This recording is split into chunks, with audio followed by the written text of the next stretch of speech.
He's only been in office for 2 months. There's incredible amounts of concrete, tangible evidence that has been publicly disclosed, linking him to the world's worst paramilitary gangs and extrajudicial murderers in the country. That's what a real scandal looks like. Instead, in the U.S., we have 2 years of speculation and conspiracy theorizing and all kinds of... I've dealt with harassment far greater than what Carlos Maza is complaining of. I'm a gay man in a country, Brazil, that just elected a president driven by intense anti-gay animus. My husband's a member of Congress in the oppositional party. We've been mocked and derided with our sexual orientation, not by random YouTubers, but by the president of the country himself on Twitter and his family members who are elected members of Congress. And it would...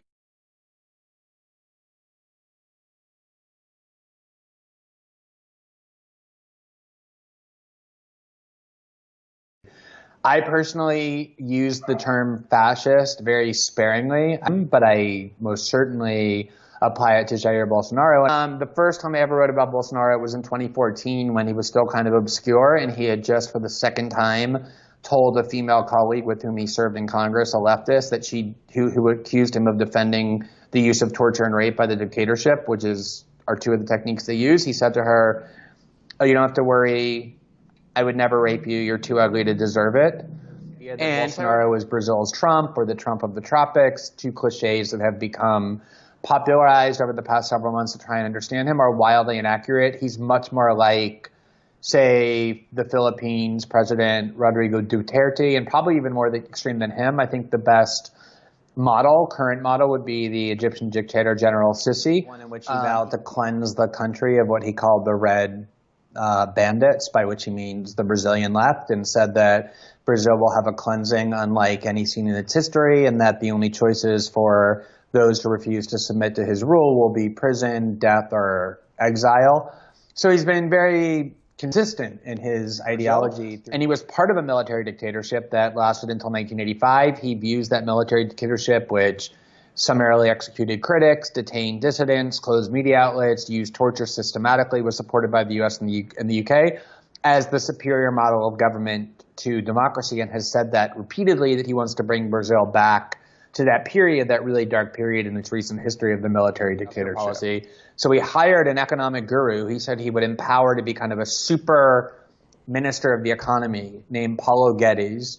And Paulo Guedes is this kind of caricature from what was called the University of Chicago School, the Chicago boy. And he's as much of an extremist as Bolsonaro, just not quite as shocking because he's a University of Chicago trained economist. Yes, I think that he will bring back torture. He has been extremely consistent about the virtue of it, about the necessity of it, about the nobility of it. That's his mentality and mindset, is one that says we have to use authoritarian, even fascist power because the communist threat is real in Brazil. He believes that Venezuela and Cuba and North Korea are coming to Brazil in the form of the Brazilian left. Companheiros e companheiras, em 1990, quando criamos o Fórum de São Paulo, nenhum de nós imaginava que em apenas 2 décadas chegaríamos onde chegamos. Naquela época, a esquerda só estava no poder em Cuba. Hoje, governamos grande número de países. E mesmo onde ainda somos oposição, os partidos do Fórum têm uma influência crescente na vida política e social. This is not a far-right country. To the contrary, this is a country that in the past 4 national elections has voted for a center-left political party that was born as the Workers' Party, which is its name, and that was founded by a labor leader, Lula da Silva. Eles têm que saber que a morte de combatente não para a revolução. Eles têm que saber. Eles têm que saber que nós vamos fazer definitivamente uma regulação dos meios de comunicação. Eles têm que saber que vocês, quem sabe, são até mais inteligentes do que eu e poderão queimar os pneus que vocês estão buscando, fazer as passeadas que estão acontecendo, fazer as ocupações no campo, na cidade. Parecia difícil a ocupação de São Bernardo e amanhã vocês vão receber a notícia de que ganharam o terreno que vocês invadiram. How did Brazil, a country traditionally on the center left or the center, turn to such a far-right extremist? Já que você já conseguiu produzir uma revolução ou uma revolução cubana que não é And so, as usual, the sanctions regime that's being done in the name of helping the Venezuelan people is one of the biggest factors in their suffering, deprivation, and misery. Conheci Nicolás Maduro, que me surpreendeu desde o primeiro momento por sua competência, o amor por seu povo e, principalmente, pela grande afinidade de pensamento com o presidente Chávez, em especial na defesa dos mais pobres. Ele vem de outra época, ele é ainda lutando essa guerra contra o comunismo.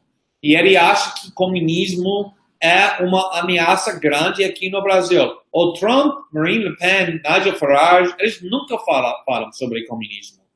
Just as communism has destroyed every single nation where it has ever been tried.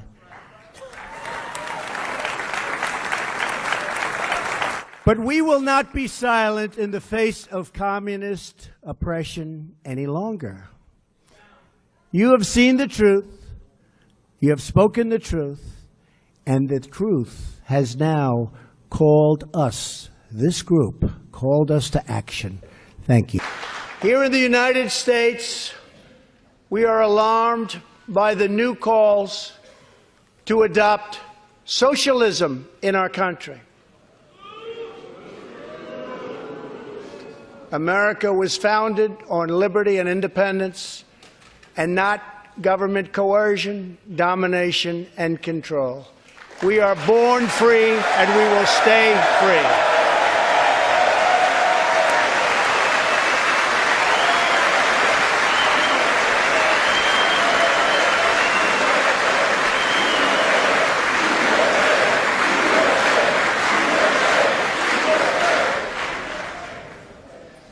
Tonight, we renew our resolve that America will never be a socialist country.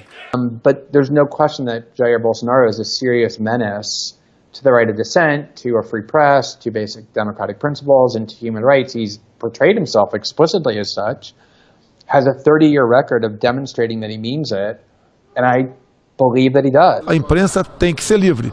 Agora, os limites, realmente, eu prefiro que extrapole limites do que coloque limites aquém daquilo que tem que ser levado ao conhecimento público.